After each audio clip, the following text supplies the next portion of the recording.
Okay, we should be streaming onto YouTube. Boop, boop, boop. Boopity boop.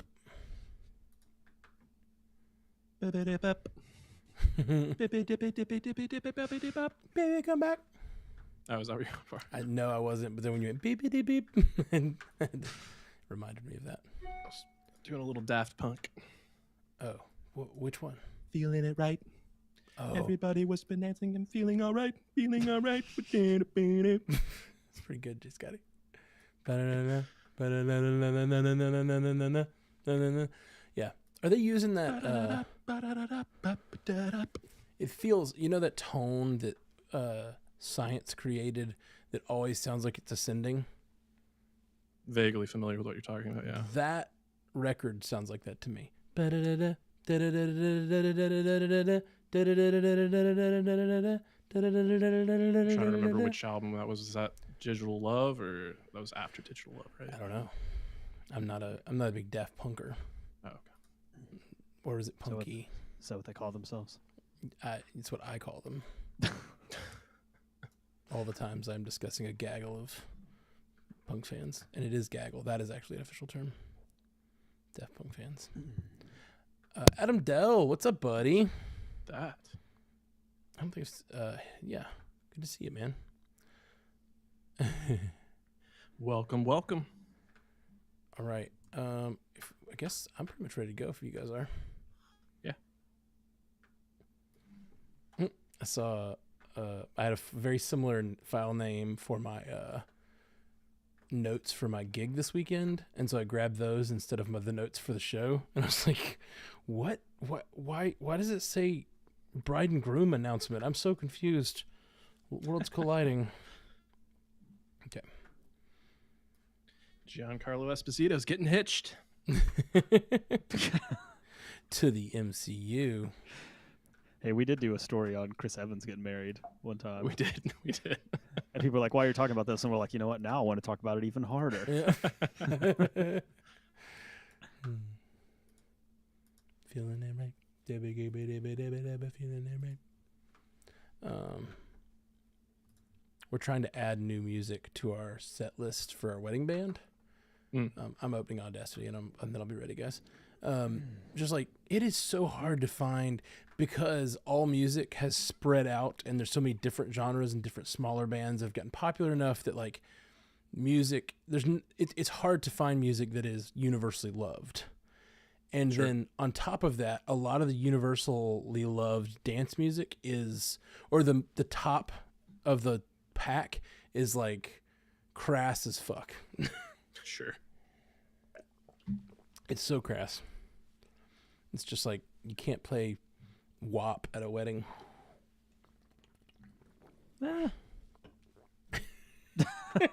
Depends on the wedding. I'm not letting you guys design my set lists.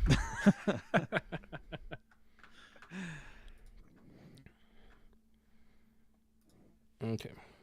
Thank you for the love, Adam. Glad you're here. Yeah. Yeah. I hadn't seen Adam much in the lives. That's cool.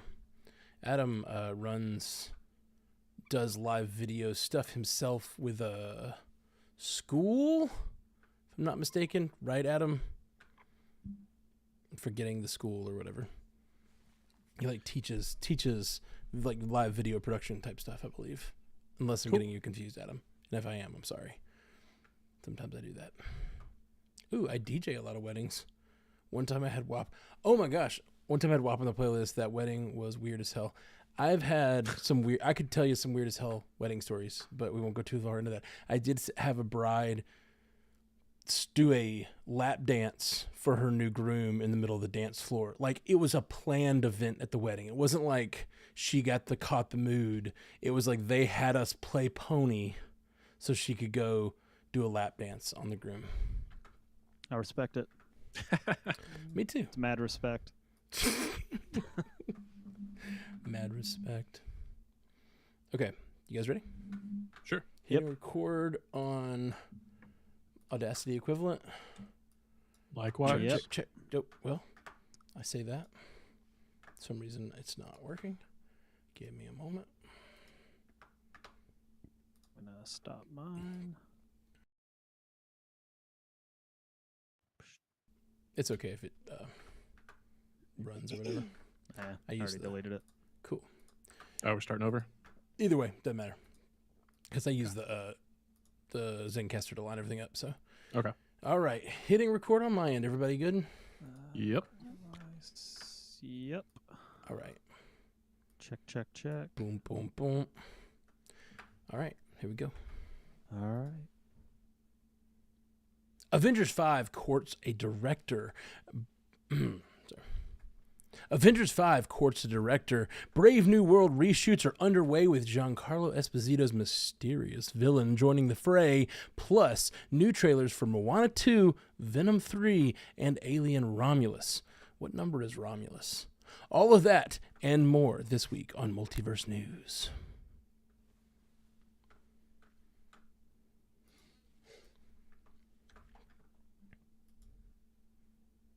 Welcome to Multiverse News, your source for information about all your favorite fictional universes. My name is Matthew Carroll, and with me on the panel today is the lovely Haley Hobbs. What is happening, Haley Hobbs? Oh, I'm going to ride some waves into some big MCU news. Yeah, right? This is a big one for MCU fans, so stick around. That's a tease. And J. Scotty St. Clair. Hey, yeah. Kevin Feige finally decided to do us a solid this week, so it's a good week. Finally.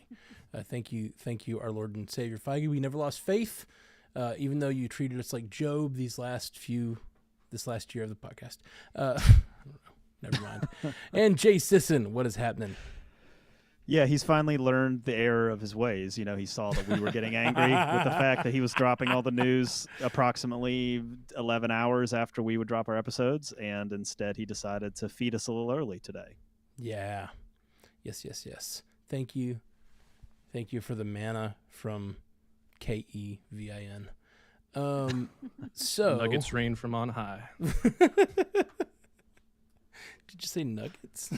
Yeah, like that's what we call our tidbits. Not those nuggets. kind of nuggets. No, like news. See, you were saying like news nuggets. Nuggets. That makes Yeah. sense. I was thinking like replacing manna with like chicken nuggets. Sure, Like, that works too. That works too. Yeah. All right. Well, as we do every week, first we're going to read you a 5-star review from Teacher, Mom, and Student. Says, I've been listening from the beginning. I'm usually only interested in 25 to 50% of the stuff they cover, but I'm entertained 100% of the time. Great chemistry and format, even better newsies than Christian Bale. That is some high praise. We'll take it. Yeah, I want to be the cowboy. Santa Fe, are you there? Okay, sorry. I love that when I was... No, go ahead. Go ahead. Please. Do you swear you won't forget me? If I found you, would you let me run? Come and play. Yeah, I think. Okay. Yes, love that. And I love this 5-star review too because this is exactly my experience with the shows that we kind of modeled this after that I used to enjoy that don't even exist anymore. That I used to enjoy these kind of entertainment news show panel shows that I used to listen to.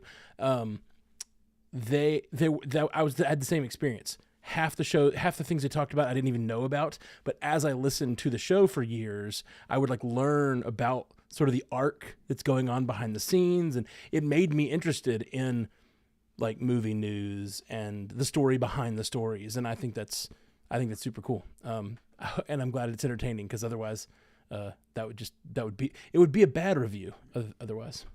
I want them to redo their review, add to it, like, what's the stuff you do like that we cover? Oh, Yeah, that'd be nice. Yeah, we should do like a poll. Hey, a poll. We do that.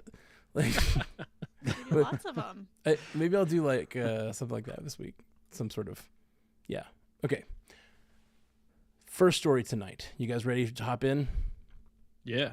This is a big one, Always. guys. Big one. You know, it's just a maybe. But Deadline broke the news that Deadpool and Wolverine director Shawn Levy is being courted as Marvel Studios' first choice to direct the franchise's next Avengers movie. Though so much isn't known about the future of the Avengers due to Marvel's internal shakeup, reorder. Sorry, I almost read that as rendering. No, I wrote that word. Blah. Okay. Though so much isn't known about the future of the Avengers due to Marvel's internal shakeup reordering their release schedule of shows and movies, as well as the Jonathan Majors legal issues and consequential firing. Deadline did say Levy was given a script from writer Michael Waldron. It is also rumored that more than 60 Marvel characters could appear. So let's effing go. Yeah, let's effing go. My immediate takeaway is that the studio is obviously pretty clearly pleased with the work that Shawn Levy has done on Deadpool and Wolverine. So I was already really excited for that entry. This just makes me that much more excited. And my next thought is naturally, what does this tell us about the next Avengers film? We don't know a lot about it. At one point in time, it was titled as The Kang Dynasty and had Daniel Destin Cretton attached to it. It's been a long time since those days, and so it leaves me wondering, will it be closely connected to Deadpool and Wolverine? Is that why he's maybe the top choice at this point in time? And if not, narratively, maybe thematically or tonally. So which is an interesting direction to take an Avengers film, is going to lean into more comedy and potentially like crude comedy. I don't know, maybe that's taking it too far. But when I hear 60 characters, the MCU obviously has a very vast well to pull from. But I also have to imagine this means we're going to be seeing a lot of like pre-MCU legacy characters, like beyond Deadpool and Wolverine. So I'm thinking like, maybe Nick Cage as Ghost Rider, maybe even like the OG Howard the Duck from the 80s, even with the, the poor reception of that character. I think there's a potential there. So lastly, I've been reasonably impressed with Levy's work, but not to the extent that I'm like over the moon excited. And I am a little bit worried about him becoming pigeonholed. And I haven't necessarily had that same reservation with other filmmakers that seem like, they stick around for a few films with Marvel. Yeah, if Nick Cage can come back as come for the first time as Superman, why not as Ghost Rider, right? Sure. Yeah, Absolutely. It's funny. I obviously read this story in rehearsing the script and stuff today, but like, a lot of times until we're on the show, I'm not really thinking about what my take is. And I just find myself in this moment, like, really excited. Like, the fact that they're talking about an Avengers 5 and it feels like there's a script and there's at least an idea of what they want to do and there's a goal in mind. I can't imagine this being similar, as you were talking about, Jay Scotty, to Deadpool and Wolverine, even though I haven't seen that movie. Like, I can't imagine it being too connected, like, literally connected to that movie, and I can't imagine it being thematically or tonally similar. Like, it just seems like such a leap for an Avengers movie to be that way. But like, I'm just excited that there's an Avengers 5 and there's a direction, and we don't know what it is yet, but I'm just excited that someone does and that they have a plan for a big crossover movie. For sure. Yeah, if you ever want to see like a really unique body of work, like go look up Shawn Levy's IMDb page. It is very all over the place. He has sort of found his footing in his recent projects that he's been involved in, but really like his career in Hollywood is sort of a strange one if you kind of look through the body of work that he's known for.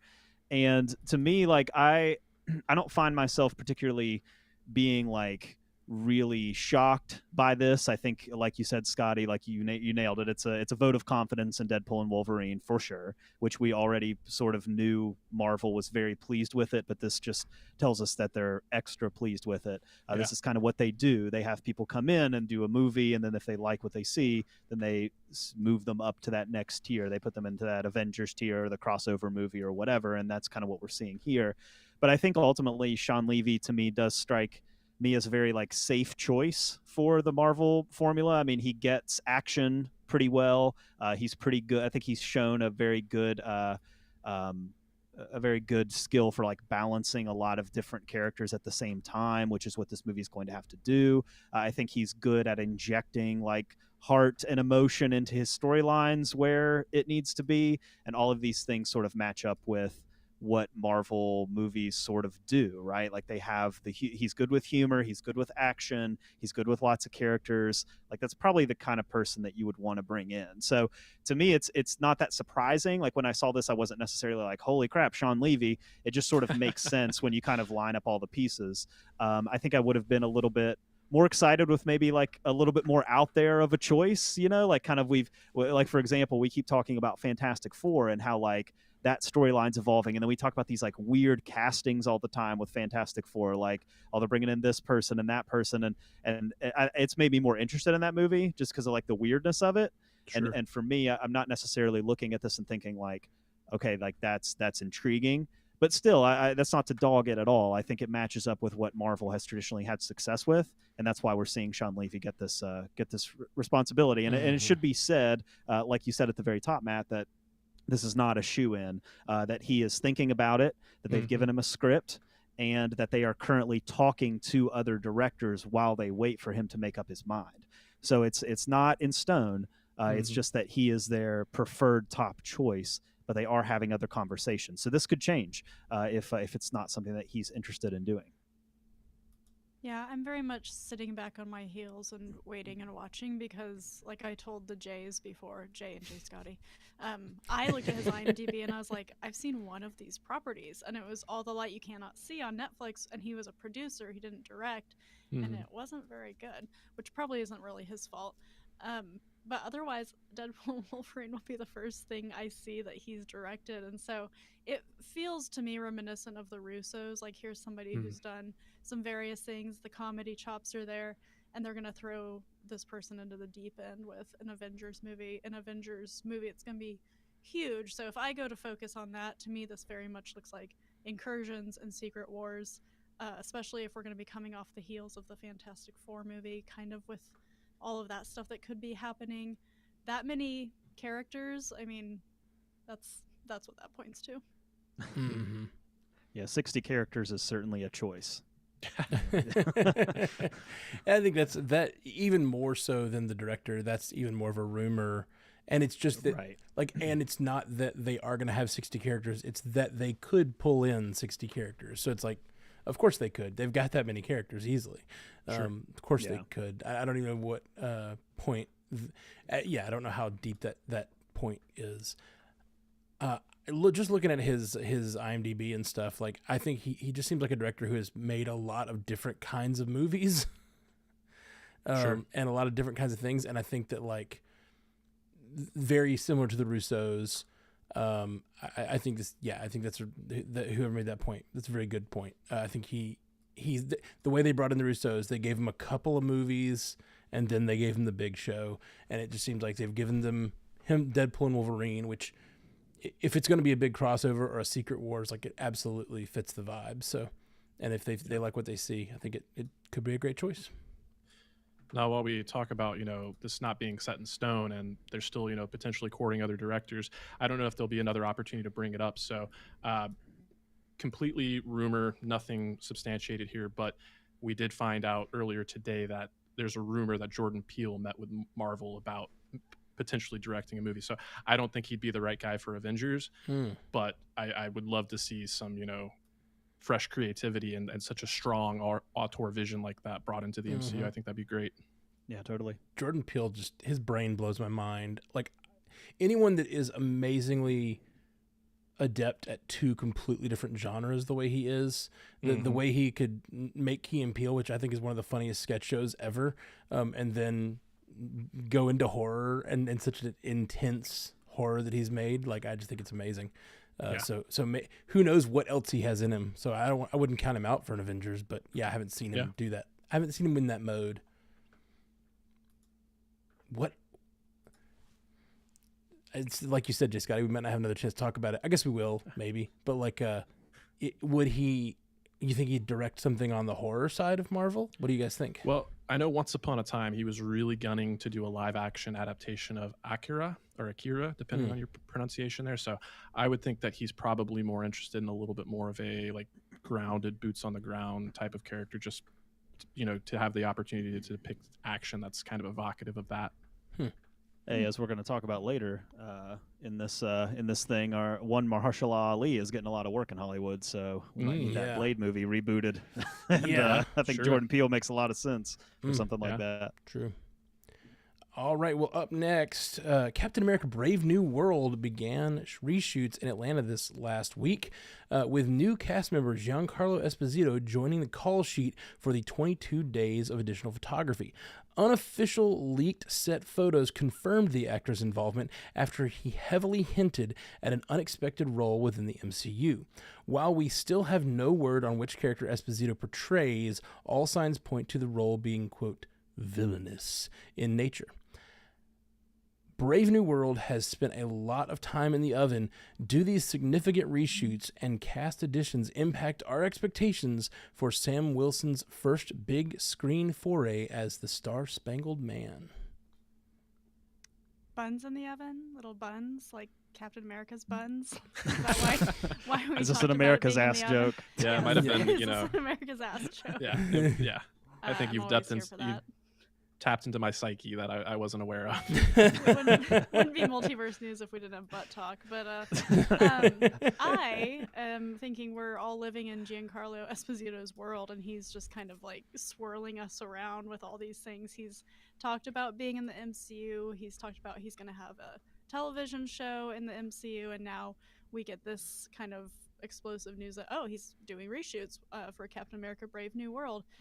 I saw a lot of the character thoughts that people had that he could be playing. None of them really stuck with me.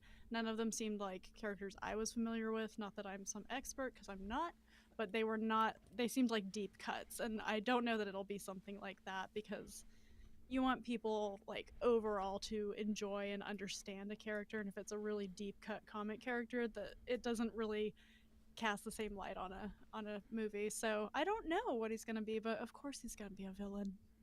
Can he be anything else?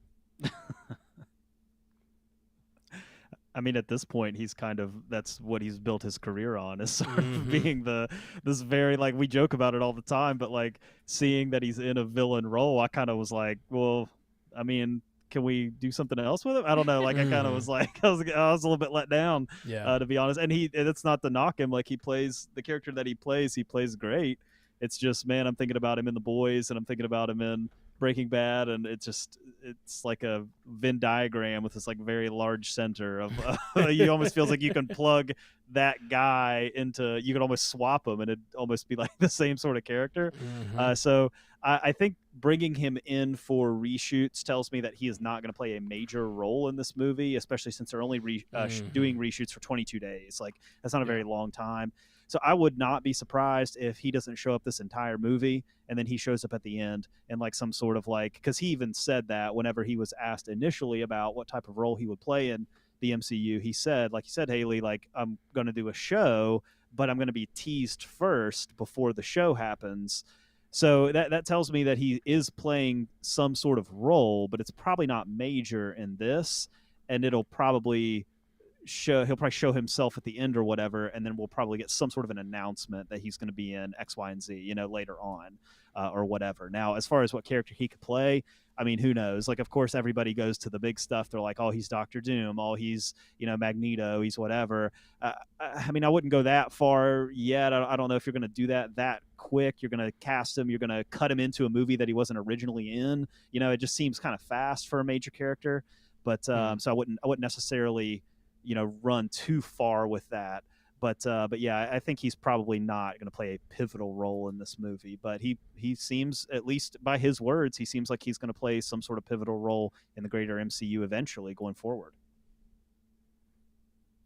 Do you think they're going to do the Ben Mendelsohn thing? Because like I think of Ben Mendelsohn when he was cast as a villain in Captain Marvel. It was like the same thing. He was like the go-to guy for villains for quite some time, and they ended up subverting our expectations with you know, Talos actually being a much more heroic character in the landscape of the MCU. So I hadn't really considered it until now, but I don't know, knowing that it's going to like spin off into a show, that makes me think it might be a little bit less likely. But maybe he's not a straight up villain. Maybe he's just kind of more of like a murky gray kind of character. I would certainly love that for Giancarlo Esposito, not to get quite so typecast and to, you know, spread his wings a little bit. But I have seen the set photo, and I didn't go looking for it. I just happened to stumble upon it.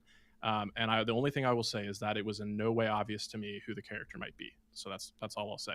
Now, considering the reshoots, you know, 3 weeks of reshoots, is not as egregious as it might sound. It's pretty standard for a production of this size, but we do know what a hellish production this movie's been through. So, Jay, I'm kind of with you. I don't know how big a role he will play, but adding a completely new character at this juncture does seem like a pretty big overhaul to me. So I'm getting a little worried about, director Julius Ona. I suspect he's probably fallen victim to the Marvel machine here.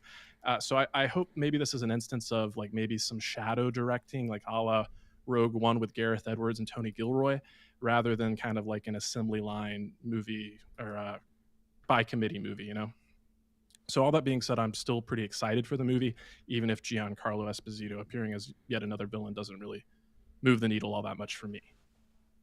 I just can't stop thinking about, like, obviously I want to speculate about who he would play, but I don't know. The list for me is pretty short of who I can think of who he would play. I'm not as comics deep as some on the panel are. But I keep thinking of just like it's being in Brave New World and it being sort of about I'm guessing this movie is going to be somewhat about the politics of the universe, seeing as it has the president in it. It's also coming off the heels of Secret Invasion, which set the world up in that very specific way, which who knows if that's going to connect at this point. But like, I really wonder what is going to happen with. It makes me think of Doom. It makes me think of because of the recent X-Men 97 stuff and Magneto at the UN. Like, it all makes me think of Magneto or someone who is on that world stage. You know what I mean? I don't know what character that would be, but someone related to the like sort of political landscape would be. I see him as a bureaucrat. In almost all his roles, he's sort of that bureaucratic villain, and so I could definitely see something like that. Maybe not even someone we would even really think about as a major character, but might be like someone connected to Val or something that moves along in more movies. He might be somebody like that takes over Sword, that kind of character, because we don't have anybody that we know of right now that is heading up Sword, and Sword is a big thing in the comics, really. So Yeah. I don't know. It's good. You could Yeah. do a series on that. Yeah, you could do a series on Disney Plus about that or something. That'd be kind of cool. 100%. And I will say before we move on, like I'm a little worried about Captain America: Brave New World, like because it's been through so much. I mean, this is a movie that has been under production before the strikes, and then the strikes happened, and it had to shut down, and then it was tested, and people hated it, and so they went back to the drawing board and rewrote and reshot, and now we're getting more reshoots, and I don't know. It's I mean, I'm hopeful for it, but that's a lot to overcome for a movie, and I feel like this movie's got a lot. It's got big shoulders. I mean, this is a big character that we haven't seen in a long time, and it's got a lot of heavy lifting to do for this universe. So I'm a little worried about this movie, though. I'm afraid of just the Frankensteining of it may show up in the final cut, and that's a concern. I mean, even if it wouldn't show up in the final cut to us, the fact that we know so much about it is going to make us look for it. And that's just a bummer. That is one of the downsides to knowing so much about the behind the scenes is, I'm going to be looking for, I bet that was the added thing. And that just inherently takes you out of the being in the moment. Speak for yourself. I was. Well, before we move on, I did want to provide a little silver lining. At least we know that his character, Giancarlo Esposito's character, was not spoiled by McDonald's. So we've got that guarantee. Yeah, at least that's one true. of them that wasn't. But, yep. But Matt, right in line it's with not too late. It's true. It's true. Get on it, Leave McDonald's. it to McDonald's. Right in line with your train of thought there about him being more of a bureaucratic villain. Adam Dell in the chat had a really good suggestion that I have not seen yet. He said he might be the new William Stryker, which I think is a really good call. Yeah. Absolutely. Like I really think we are going to get mutant registration, sentinels, all that coming soon, because it's always been a way to introduce the mutants because it sets them up as this, underclass, and given where the world is after Secret Invasion and their arrival, like it just feels like that's all coming. So I totally see that. Yeah. Can we hold 1 second? I'll be right back. Oh, yeah. Looking for the photo. Where did you see it, Scott? Gotta know when to hold them. What'd I say? To fold them. Where did you see the photo? I think I was just on. Oh, is it this one where he's like peeking around? He's got like a jacket that's kind of open with some Can you see a firearm? a little bit of his arsenal. Yeah, Yeah. yeah. And the jacket's kind of blue, if memory serves, like a dark kind This of. one is in black and white for some reason. Oh, But okay. I believe you that it's blue because I Yeah. can't say otherwise. Let me look on the old Twitter here. Yeah, here it is. Oh yeah, Oh, the yeah. place where all spoilers live. That might have been where I saw it. Yeah. Interesting. Yeah, very I- like nondescript. Huh. I- Yeah. I took an unintended break from Twitter for like the better part of a year, and coming back after it changed to X, it's unbearable. Like I I was can't gonna even. say, Like, yeah, It's you're even not. threads worse. are just. You're ugh, not The missing. You're not cesspool. missing anything. It's Yeah. it's so bad. It's the worst place ever. Threads? Yeah, it sucks. Now we're gonna Yeah, have Twitter. porn, I don't know what's talking about. What Yeah. are y'all talking about? X-rated that was- content on X, aka Twitter. Twitter. We're talking about Twitter. Hasn't it always had some porn? I don't know. I For think. probably I a mean, I long think it's time, been yeah. banned. Yeah, but On Twitter, like Twitter was a common place for like pictures of porn. Was it? Yeah. All I was the in way the back to wrong- Twitter. Wouldn't Wrong. know. Wrong communities. Wasn't Well, looking. believe me, hey, guys. who are you following? Believe me, guys. My Twitter is just a big pornado. I've never heard that term before. Someone used it. Jazz Viz, one of our listeners, Okay. used it on Yeah, our yeah. Patreon call this week. Okay. And like none of us had heard it, and we all got a kick out of it, and we're like, we're taking that, we're using it. Oh man, It's good. It's good. okay, And the right use, of course. yeah, it was a good. Y'all set me up, so use Pornado. Thank you. Okay. All right, up next, we got a bunch of trailers, you guys. This week treated us to a batch of brand new, high-profile trailers. Let's break down our thoughts. First, we had Venom 3. What you guys think? Weird. Right? Yeah, but like I don't know if it's like good weird. I was kind of like weird while I was watching it, which it's always been weird-ish. Like the first one wasn't. The first one was relatively safe, I feel like, but the second one, which didn't really do it well, but tried to kind of take it in some different directions. But yeah, I think like this character and universe is in such a weird place for me. Like you're watching this trailer, you're seeing Tom Hardy, you know that this is the last time that he is going to portray this character, is what they're saying. And then you've got these weird questions that need answered, like how are you going to wrap up his arc in this universe whenever you've tried to develop all these other people in his universe, and aren't they supposed to be a team for something, but there's no Spider-Man, so we're just going to get rid of Venom and then maybe never bring Spider-Man in, or maybe, I don't know. And then on the other side, you've got the fact that the symbiote was dropped in the MCU at large and has not been followed up on since Spider-Man No Way Home. So you have that, and you have to figure out what to do with that. I don't know if that's what they were getting in this trailer. I mean, do you guys know what I'm talking about? Like on the bar scene, like they were, Yeah. it looked like they were trapping the symbiote from that moment, Mm-hmm. which I was like, wait, aren't you the characters from the Venomverse? Like, why are you here, or are you here? So it was just, I don't know. There was a lot going on that didn't feel answered to me. Like it didn't give me a lot of confidence that this movie is going to do a lot to answer these types of questions. I'm sure there will be some very messy post-credit scene at the end of this that tries to be like, hey, it's Spider-Man, and or whatever. Like, It just feels so But- easy to not be this confusing. Like it just feels so easy Right. to like make a universe that isn't this confusing. Did you also catch that the actor who's playing the guitar playing hippie in the car is the actor who played the lizard in the Andrew Garfield Spider-Man movies? oh yeah, what's Yeah. that guy's name? Rice I or don't know. Reese Ivans? Reese. Yeah, Yeah. that's it. Yeah. So like I don't even think that's the same character though. I think they're just because Chiwetel Ejiofor is in this movie too, right? So it's like, yeah.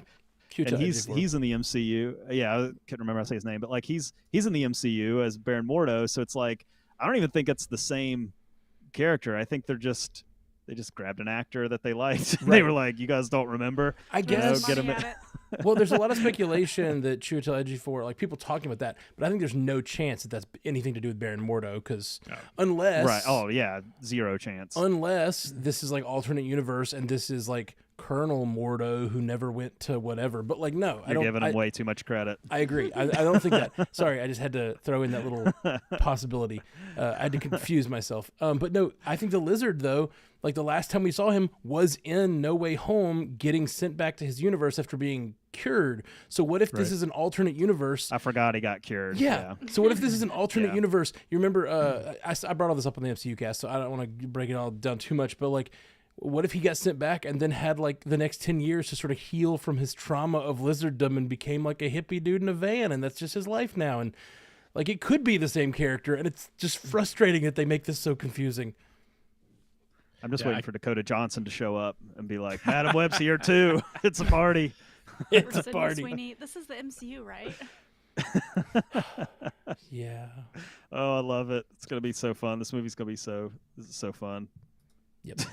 But not for like good reasons. I think that is true.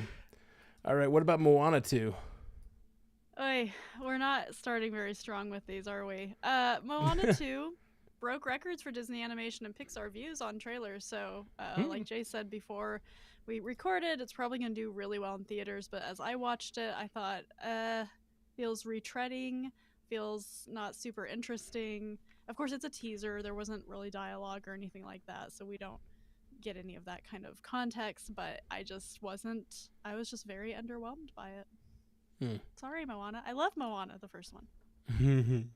But, Yeah, I couldn't help but like watch the entire trailer, knowing with all the reporting we've done here, kind of like we were talking with the last story, that the Disney Plus series has been recut and reformatted to create this sequel. So yeah, I kind of went into it just like, and that became glaringly obvious to me. So, I also wonder, Lin-Manuel Miranda's not going to be around this time. Is he the X Factor?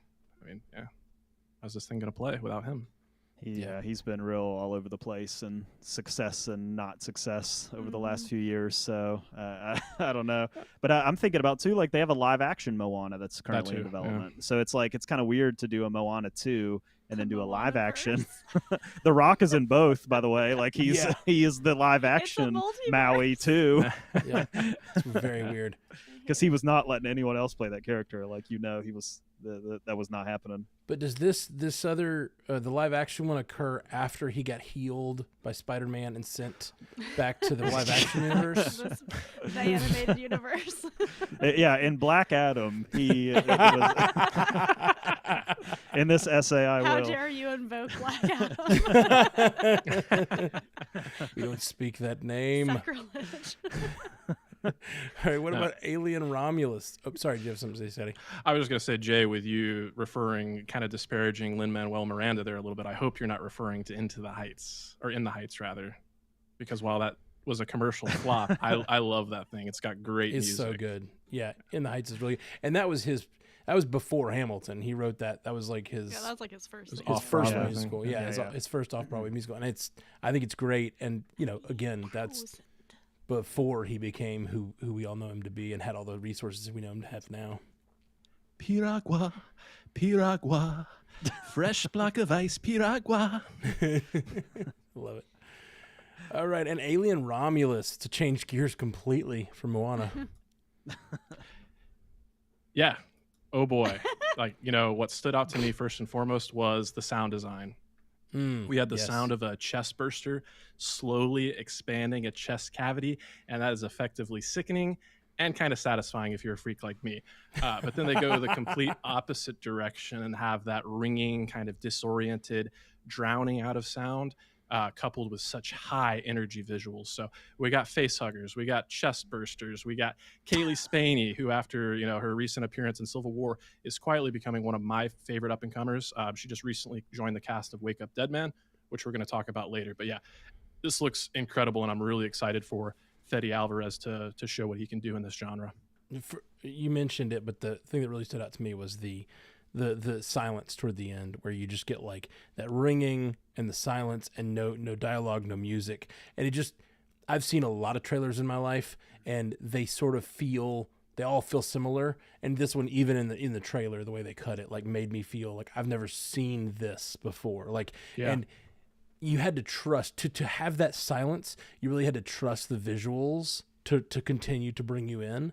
And Yeah. like the visuals that continue during that silence are on par with anything I've seen in the Alien franchise, all the way back to the originals. Like it's just really, really beautifully done design from both the the actual set design and characters, but then the way they're shooting this action and the way they're shooting these shots I feel like these shots all feel iconic, and a lot of them sort of call back to shots from the original, but like doing it in a modern, updated way. And I think it looks awesome. Agreed. All right. Well, up next, let's get some hobbits up in here. J.R.R. Tolkien's Lord of the Rings and Middle Earth works have been their let me try this. Blah blah blah. J.R.R. Tolkien and Lord of the J.R.R. Tolkien's Lord of the Rings and Middle Earth works have seen their fair share of adaptations, but one character that has long been absent from the proceedings to the chagrin of many readers, is the Fellowship of the Ring's Tom Bombadil. That all changes as Amazon's Rings of Power Season 2 is set to feature the character, with English actor Rory Kinnear portraying the enigmatic forest dweller. This was revealed in a Vanity Fair exclusive. Tolkien himself was often hazy on the character, who has been described as older than old and more of an observer than an active participant in the many conflicts of Middle-earth. Does the inclusion of this long-awaited fan-favorite character excite any of us here on the panel?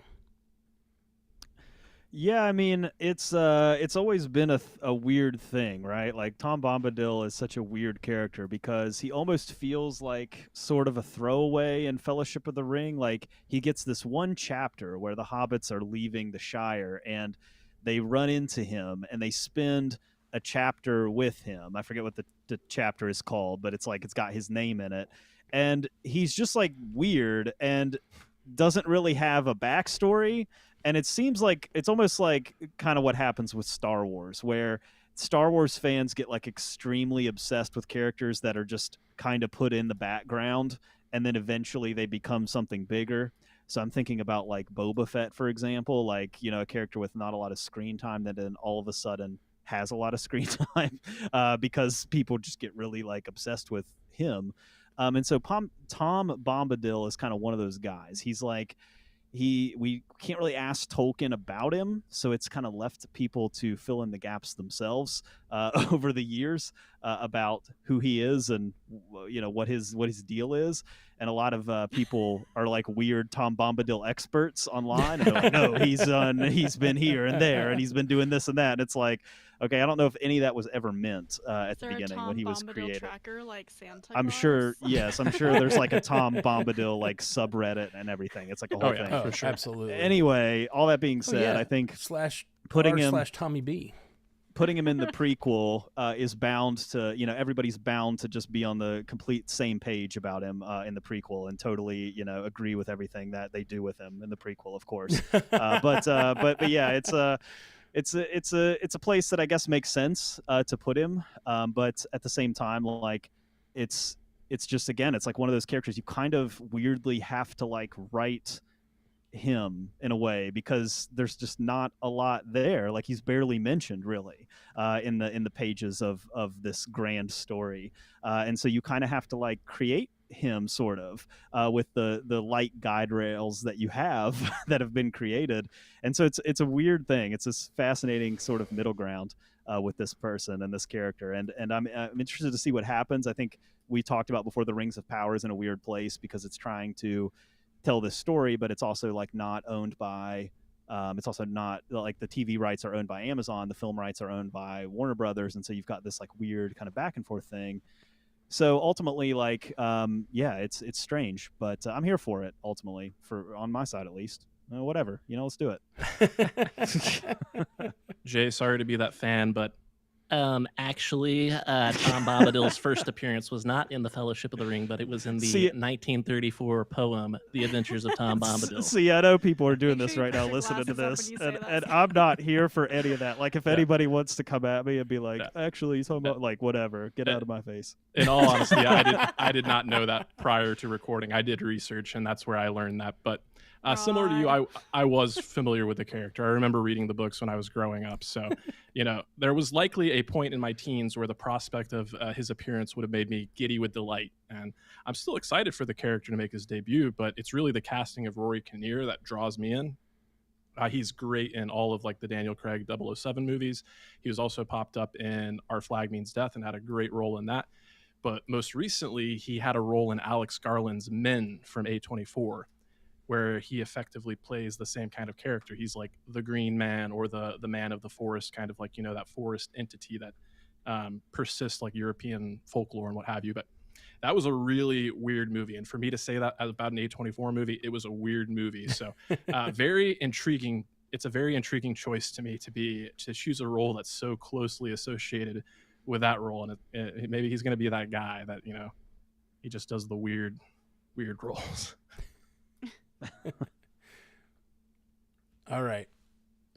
Yep, we started the show about a year ago, and this next story, we couldn't have ever expected to carve out a collectible popcorn bucket niche, especially a lewd collectible popcorn bucket niche when we started the show, but here we are. Deadpool star Ryan Reynolds unveiled a cheeky ad teasing a somewhat risque popcorn bucket for Marvel's upcoming superhero team-up. The bucket, shaped like Wolverine's head with a comically and somewhat sexually wide-open mouth, aligns with Kevin Feige's promise of a crude and rude design. So, did the bucket and accompanying reveal live up to the hype for us here?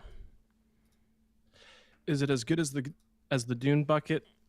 Never. But that's because that was unintentional. And like we've said so many times, Hollywood trying to recapture the magic or the lightning in the bottle just doesn't work. But that being said, I really do like the design, particularly how shiny it is, which immediately begs the question: how much is old Disney gonna strong arm us for when it comes to this thing? Because like we said, when I started this collection for the bit, I did not anticipate how expensive a collection or hobby this was going to become. You'll buy it and you'll like join our it. Patreon at patreon.com/multiverse newscast. Patreon.com. The popcorn bucket collection. That's right. Patreon.com/popcorn bucket. No, it doesn't work. That's not a thing. Sorry. That's all I got. Scotty. Oh, okay. Sorry. I thought we were interrupting you.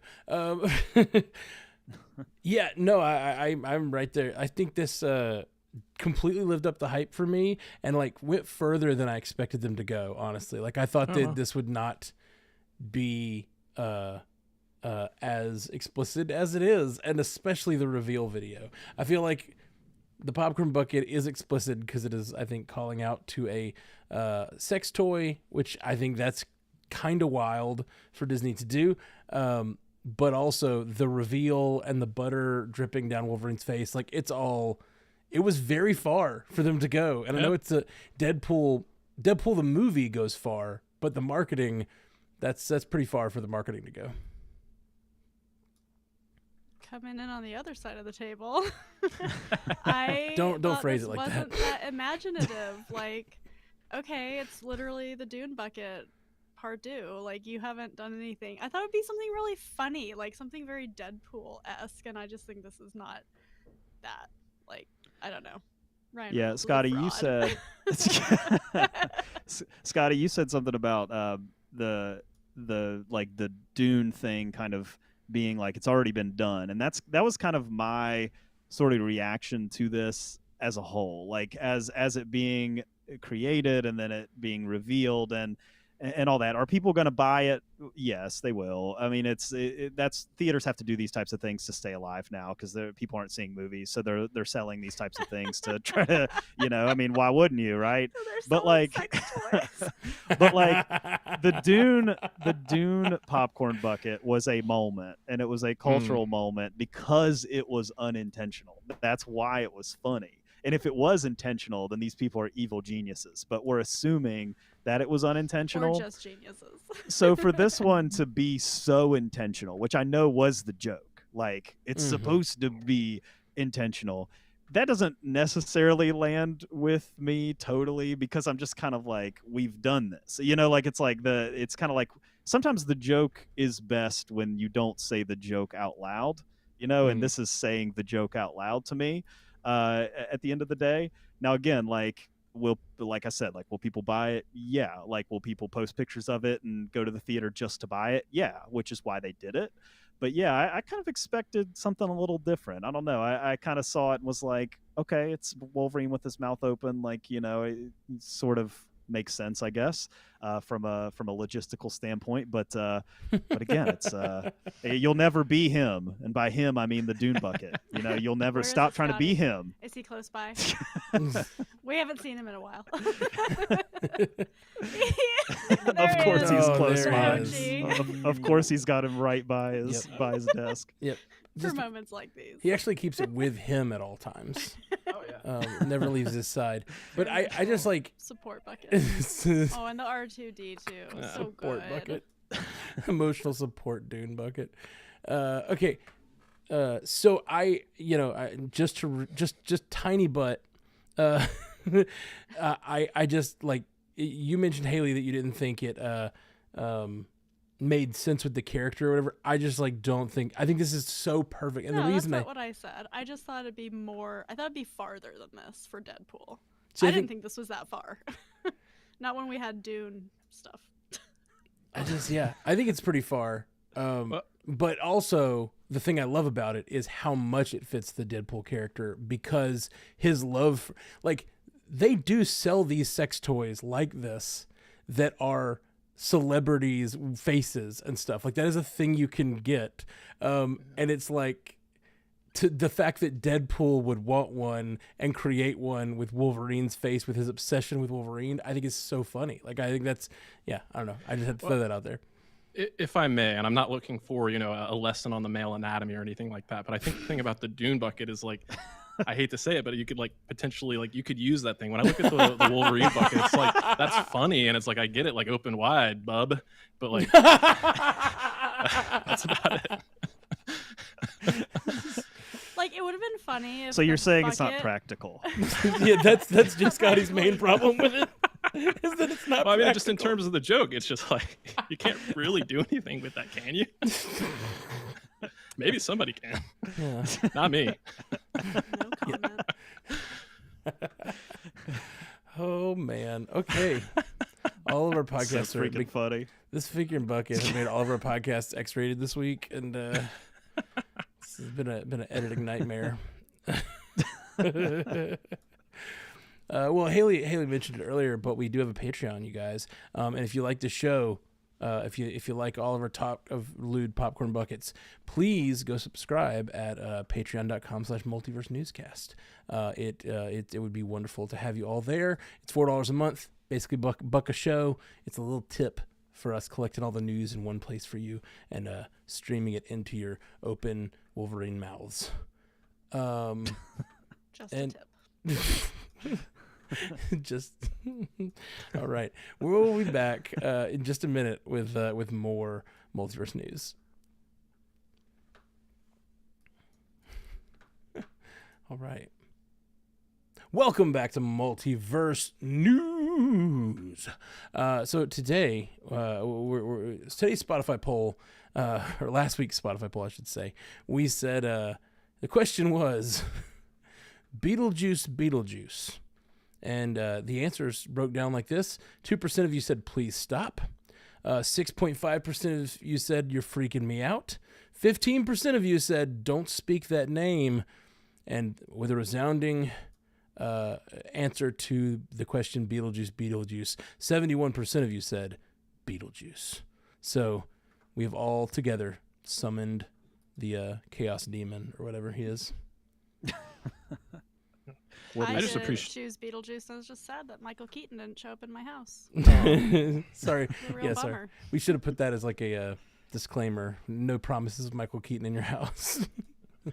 I appreciate the fact that our listeners play along because, certainly the spread is not like, even or anything like that. But even like the least selected choice there, please stop. That had to be like one vote, but somebody voted for that. So Yeah, I love dig it. I Please love stop, with the polls. Please stop about Beetlejuice. Like, Please stop making. Unclear. Please stop Unclear. making Please shows. stop making Yeah. podcasts. Yeah. Like, I Yeah. hate Please you. cancel the show forever. Well, now that you guys say all that, I'm really glad there was only 2%. That was the first thing I thought of. All right, guys. Well, we're gonna dive into the lightning round. We have you guys have heard us do this before, but I'm gonna read a story, and everyone on the panel can claim that story by saying their name to buzz in, and then they get to respond to that story, and only them. But once per round, you get a rebuttal. Once per lightning round, that is. So here we go. Two-time Oscar winner Mahershala Ali is in talks to join Scarlett Johansson in the upcoming Jurassic movie. Scotty, go for it, Mahershala. They've had you waiting on Blade for way too long, and it sounds like this movie is going to happen sooner, so do your thing. Yeah. Chris Hemsworth is in talks to lead a Transformers and G.I. Joe crossover sequel to Transformers Rise of the Beasts with no release date yet. Scotty? Yeah, I mean, this, I guess, makes sense for Chris Hemsworth. He is... I think he's kind of at a weird point in his career right now where he's coming off of Thor. He has been in, Furiosa hasn't done great at the box office. That's not his fault, but still, like, sometimes you do get punished for that when you're in a movie in Hollywood that doesn't do so well at the box office. His Extraction movies on Netflix always do very, very well. And it's one of their like main streaming movie franchises, and he is very good in them. And so I think this does make a lot of sense for him. I don't know, again, like I don't know with his career at this point, like, is he at the height that he was? Like, probably not. But I think like he's probably getting paid a lot to do this, and they're probably giving him a choice in get in here and figure out who you want to direct this thing, and you can roll with that if you're Chris Hemsworth. Scotty, with a rebuttal, like with a name like Chris Hemsworth, I imagine, with a big crossover blockbuster franchise like this, they'll want his face, for the marketing and everything like that. Yeah. But I also think about the animated prequel that we have on the way, Transformers 1, where he's voicing a like proto version of Optimus Prime. So I don't know how old Peter Cullen is off the top of my head, but he's been voicing the character since the 80s, so it's been a long time. So my mind just starts to go like, is Peter Cullen looking to retire the role, and do they like Crimsworth? Yeah, Crimsworth. Do they like Chris Hemsworth enough so he's going to kind of slowly take over that role? Or is it potential, will he play two roles in this movie? Will he be a human character and Optimus Prime? I don't know. That's just kind of where my mind's going. All right. Jeremy Renner joins the cast of Rian Johnson's Knives Out 3, his first role since his early 2023 snowplow accident, alongside Glenn Close, Josh Brolin, Andrew Scott, Kerry Washington, Mila Kunis, Josh O'Connor, and Kaylee Spaney. Haley? I don't know. It's like every day somebody else is in this movie, so... Yeah. But I'm excited for Jeremy Renner to get back into films. I mean, dude almost died, so yeah, really happy for him that he's able to get back to this. Absolutely. I'll throw my rebuttal here. I just freaking love these movies. I think they are so much fun, and I love Knives Out, the first one and the second one, and so I am like all about this next one, and seeing such a huge cast coming like has just got me pumped. Like, and I think those movies have earned their reputation for being so good, and I think more people are just willing to come be in these movies because they're just so good. I'm very excited. Scotty with a tiny butt.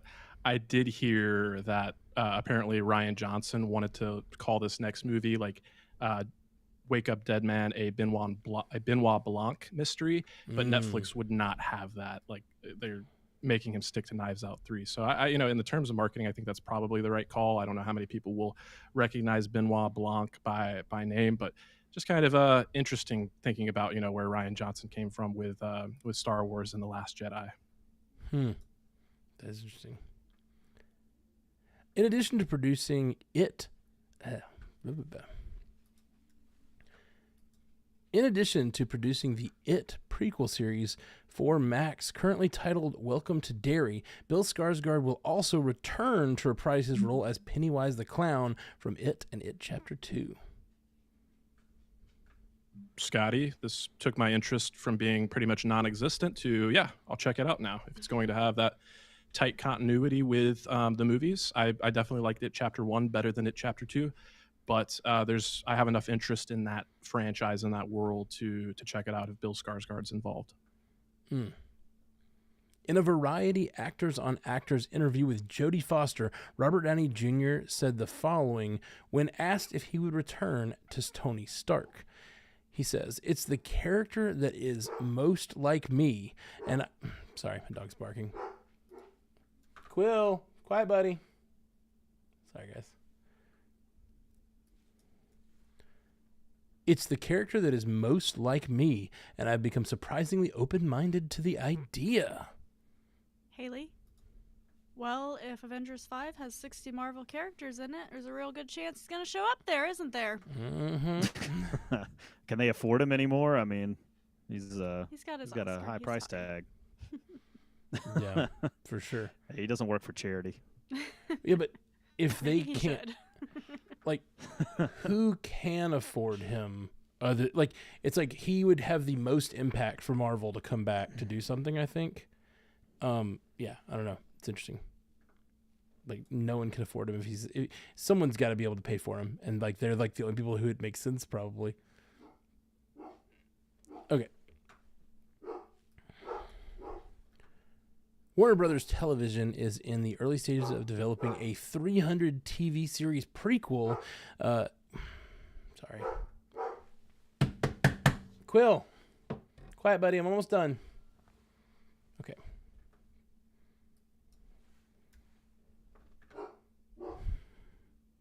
Sorry, guys. I'm adding a very last bullet point. See that?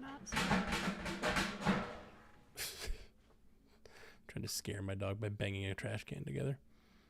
Banging on a trash Maybe can. He'll be like, "Oh, I gotta get out of here." Strumming on a street light. I don't know Doug what fans. What is that? The Beats. Beats. The The Beats. Oh my gosh. The You pulled that Beats. out of nowhere. Yeah. I need more allowance. Oh, that. Okay. You guys got really found each other, didn't you? it. Yeah, we did. Your cover band of the Beats All the way is across coming the out continental called Double United J. States. Mm-hmm. That's so good. Warner Brothers Television is in early stages of developing a 300 TV series prequel with Zack Snyder in talks to direct and produce. Scotty. Jay? Go ahead, Jay. Go ahead, Scotty. I've done a number. You go ahead. I think that this is probably sort of related to the popularity of these historical dramas, like Shogun comes to mind. I know Game of Thrones isn't historical drama, but still, like, it's got that sort of vibe to it of House of the Dragon and the prequel and stuff like that. Like, I think a lot of companies are sort of looking over their IPs and being like, what do we have that's kind of like this that we can do? And I think this, I mean, I guess it makes sense, but I don't think you can.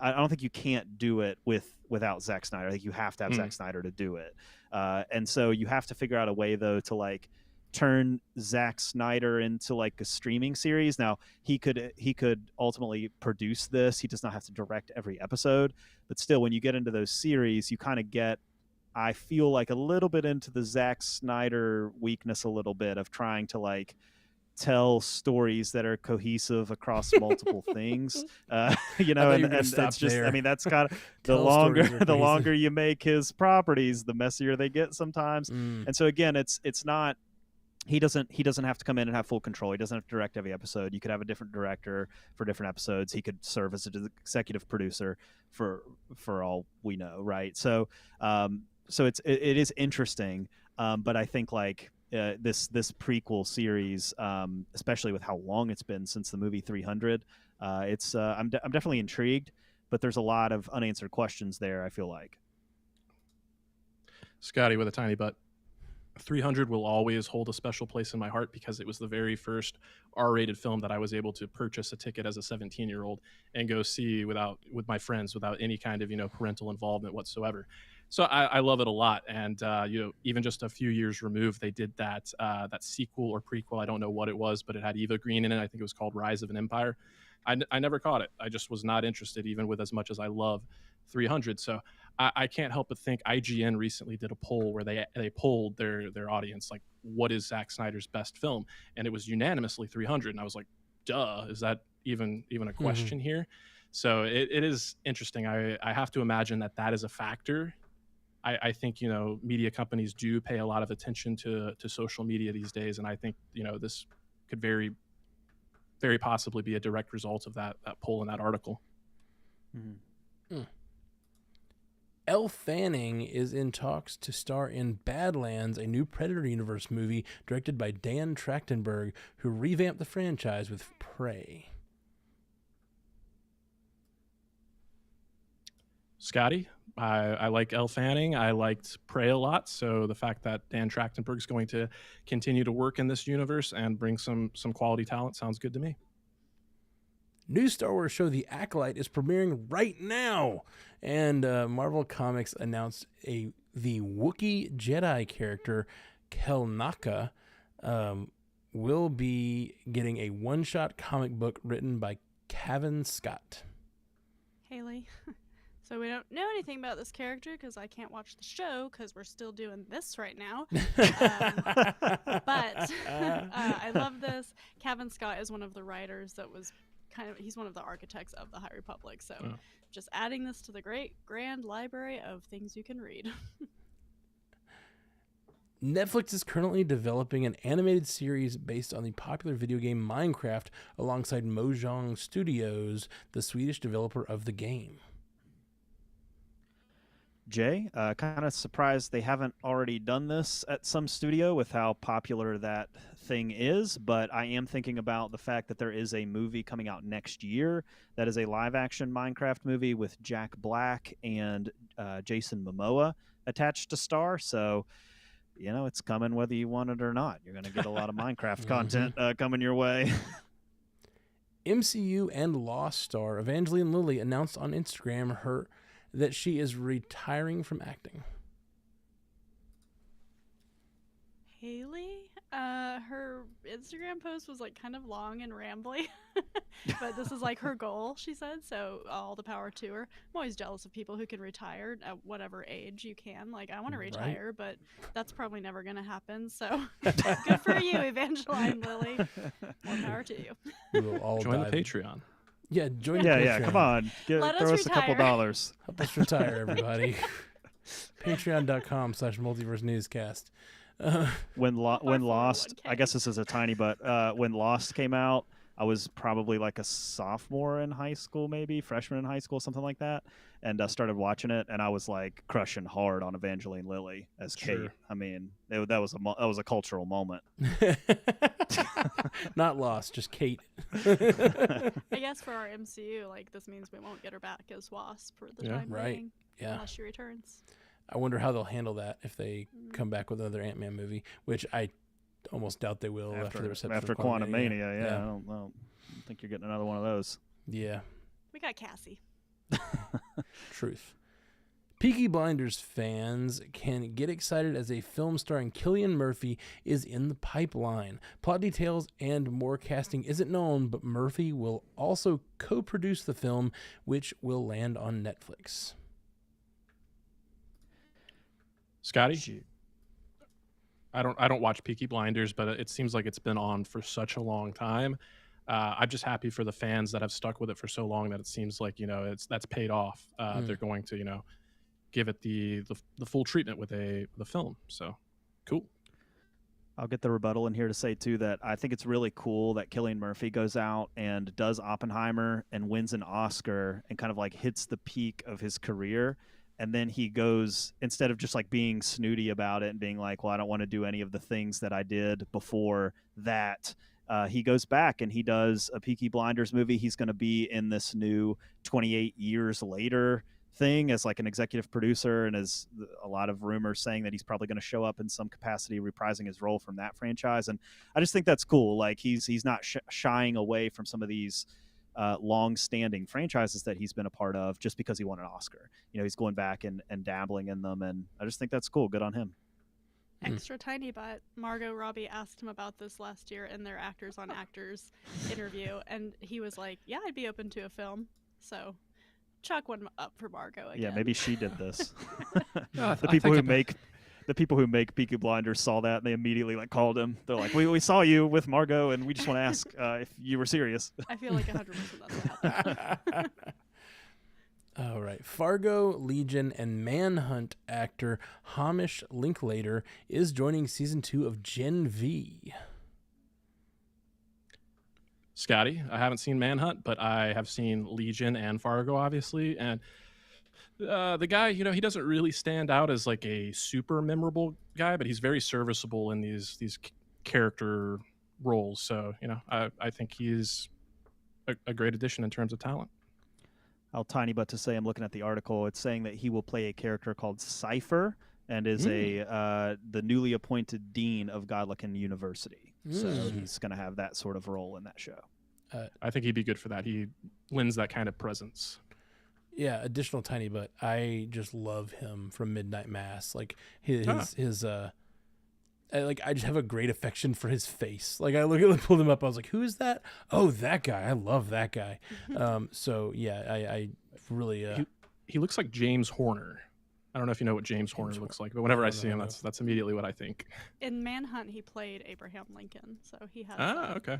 kind of squarish look. All right. Well, my friends, that's the show. Please, let's go around and tell everybody where they can find you online. Haley Hobbs. Yep, on source pages, we dropped our Acolyte primer earlier today. We're talking about Vernestra Rowe, who is the only character in the show that translates from the written material, so check us out. Sweet. And J. Scotty St. Clair.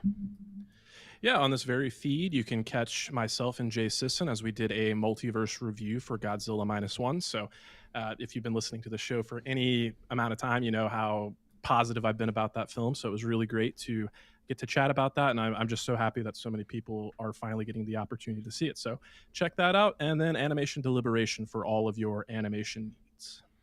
And Jay Sisson. Yeah, the Godzilla -1 thing was really cool because we had a lot of people, especially on the Stranded Panda chat and places like that, reach out and say like, well, I wasn't going to watch this, and then I saw that you all did a review about it, and so now I want to go watch it, and have been joining in on the conversation. So that movie has not been available in the United States, but now it is on Netflix, and a lot of people are catching it for the first time. So if you are thinking about seeing Godzilla -1, just know that you can join in a conversation with us about it. I think the first about 10 minutes or so of that episode are spoiler free. So if you just kind of want to like test the waters a little bit and listen to the episode and kind of see like, all right, is this movie right for me? We do talk a little bit about that, just like general impressions. So you can still feel free to check it out for a little bit and then come back maybe if you decide to watch the movie. So yeah, catch that. And then you can find me at Commute the Podcast as well, where we cover 3 interesting things in about 20 minutes. Sweet. And yeah, that's so cool. I love that. I think it's one of my favorite things as a podcaster when there's a really great piece of art that I love, and then we get to cover it and encourage our listeners to go check it out that wouldn't have otherwise. It's super, super great to hear. All right. Well, you can find me all over strandedpanda.com, all kinds of shows, but I'm going to not say any more because some of us have to go watch Acolyte like right now. So we'll be back next week with more multiverse news. I hope you're enjoying Acolyte. If you didn't make it to this live stream, we see who's missing. We see. We're taking notes. Somebody wasn't classy. Peace. You stay classy, Multiverse. Somebody wasn't classy. All right. Awesome job, guys. Thank you so much for those who you did show up. Choosing us over the Acolyte is a big, very kind thing. Hit stop. I mean, it did just start like 45 minutes ago, so they could have been here. They can have it all. They could have come, but they didn't. The Mike Flanagan Netflix show. Yeah, Midnight Mass. I've been really loving I love Midnight Mass. Really, really love it. So all in the game. I agree. Yeah, cool. Thank you guys for joining. And yeah, Adam, all in the game. Courtney, there's Courtney. Courtney. Thanks for being here. Yeah. Even if you were late. It's okay. Oh, come on. It's funny. All right. Well, thank you guys. We're going to get off the stream. And yeah, we'll be back next Tuesday. Peace.